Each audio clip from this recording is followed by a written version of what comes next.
Yeah, good afternoon, ladies and gentlemen. Let me first of all explain what the concept global value chain is.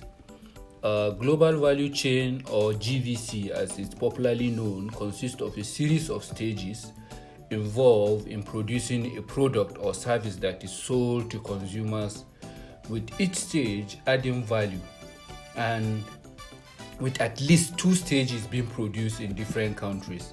A firm participation in global value chain if it produces at least one stage in the global value chain. Global value chain accounts for almost 50% of the global trade today. Over the past 30 years, they have helped poor countries grow faster and lifting many out of poverty. Trade conflicts and lack of major reforms may inhibit global value chains from remaining a force for prosperity. Global value chain further boosts inclusive and sustainable growth, create better jobs and reduce poverty. If developing countries implement deeper reforms and industrial countries pursue open, predictable policies, global value chain powered an economic revolution over the past 3 decades. Growth accelerated, incomes rose and poverty rates plunged. 1% increase in global value chain participation is estimated to boost per capita income level by more than 1%, about twice as much as conventional trade. Today, almost 50% of global trade involves global value chains. But the expansion of global value chain has plateaued since 2008 due to decline in overall economic growth and slow pace of reforms. The absence of major trade initiatives and growing trade conflict could make it more difficult for developing countries to benefit from global value chains.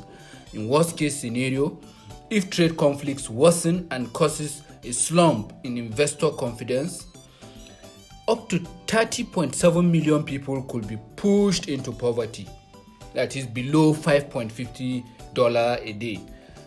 A global income could fall as much as 1.4 trillion. New technologies such as automation and 3D printing are a frequent cause for concern, but they are more likely to boost global value chain as trade and communication costs come down, new products are developed, and productivity increases. Global value chain continue to be a force for sustainable and inclusive development if developing countries speed up trade and investment reforms and improve connectivity. Advanced economies pursue open, predictable policies. All countries strengthen social and environmental protection to ensure the benefit of global value chain participation are shared and sustained. In the age of global value chain, the need for greater international cooperation is particularly urgent. Public policy and economic conditions in one country strongly affect trade partners through production linkages. The benefit of coordinated policy actions are even larger with global value chain than the conventional trade, as goods and services across borders multiple times. All countries need to work cooperatively to address policies that distort trade and keep markets open. I want to give an example of global value chain with my country, Nigeria.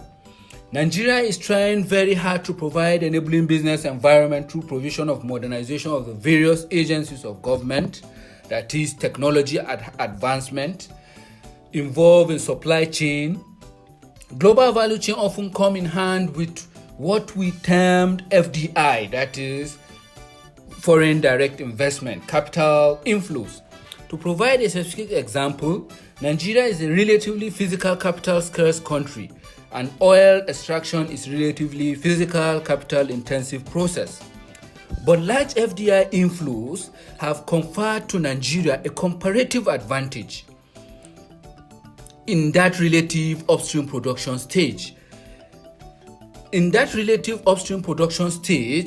As a result, Nigeria features a large level of forward global value chain participation relative to its backward global value chain level.